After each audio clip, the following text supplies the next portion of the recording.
Greetings, everyone. I'm going to talk about the little teenage girl, Kalan, that is now fighting for her life. And I'm also going to share some personal stories about Jamaica's medical system. Now, this is a very sad moment, not just for the mom, but for all of us as mothers, for all of us as women.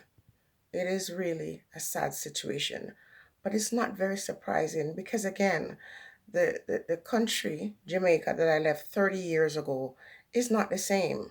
And while change can be good, most of the changes I see are very negative. And it starts when the girls are very small. Now, let me give you a personal experience. I was at a school, and at lunchtime, I heard uproar, and there were no teachers in sight. It isn't like this country where at lunchtime you'll see teacher supervising. And this is no judgment on the Jamaican teachers. Perhaps the resources are not there. They're already overworked as it is.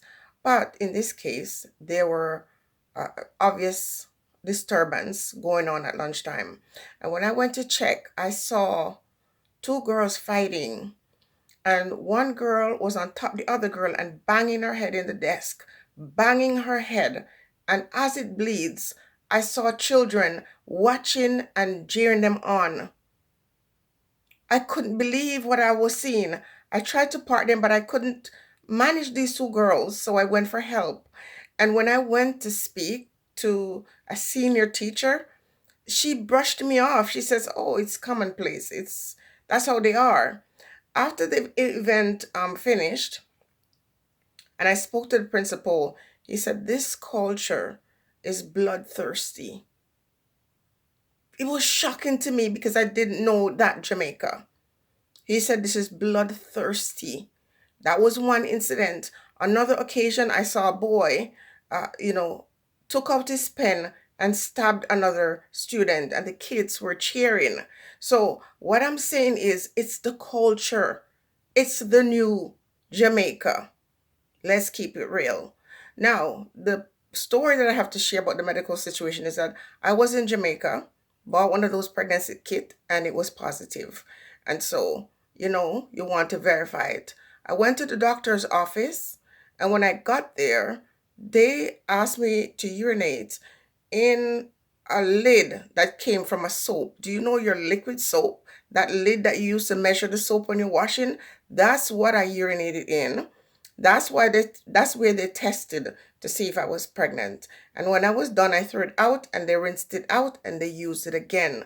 When I went to lay on the bed, that piece of paper that you rip off after every person leaves, that looked like it was there for weeks, crumbled and brown. So, when the people in Jamaica are facing these obstacles, they don't remember their politicians who come around and give them chicken back and dumpling for a day.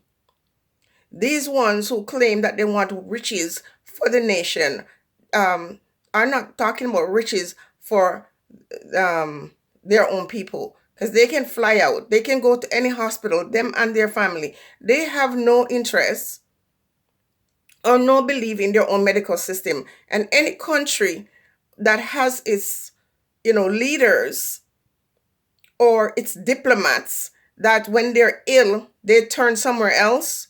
Even the very school system, some of these guys who are running the country don't believe in the school's educational system. They send their kids elsewhere. And that should be telling about their interest in their own country. So it is very unfortunate for the people who are there who, when they get sick, as is the case with this young girl who is now fighting for her life.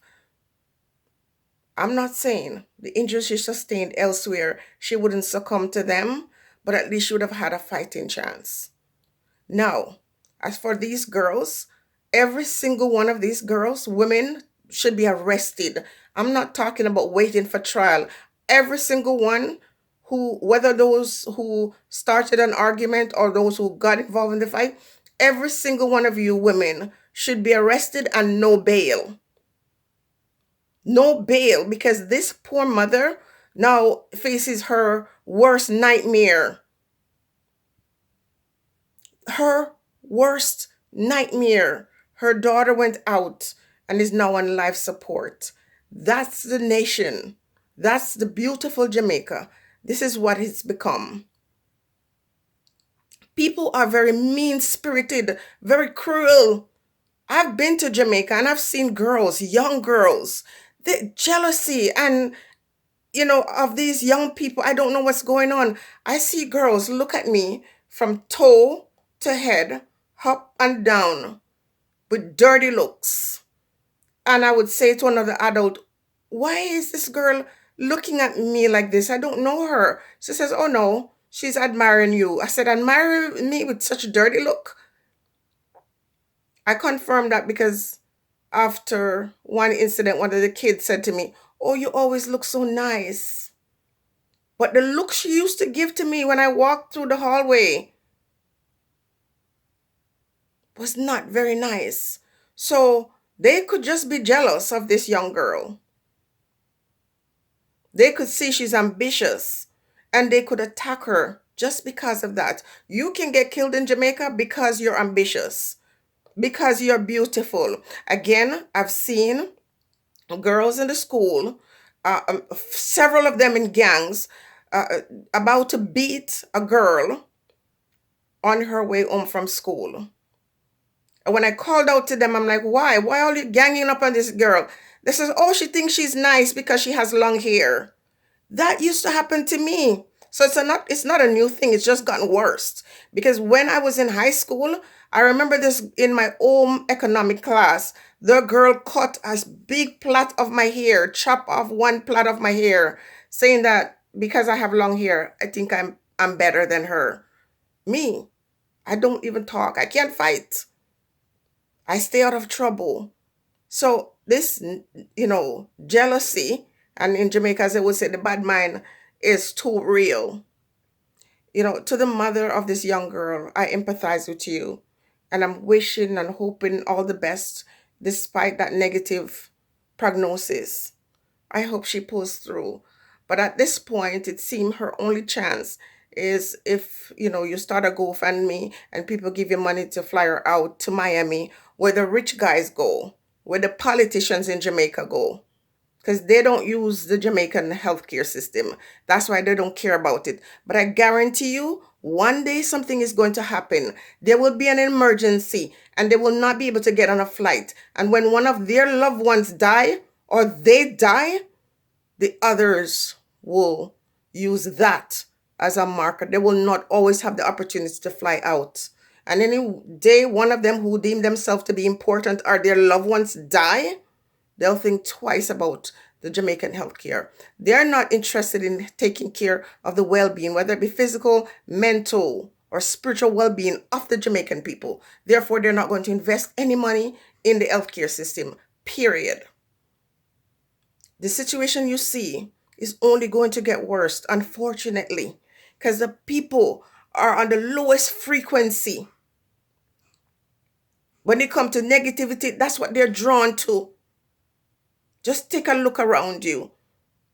If you're onto something positive about building yourself and people, they don't like you. They will not like you. They're jealous of you because you're ambitious. They're jealous of you if you're beautiful. They're jealous of you if you're progressive. It is so unfortunate.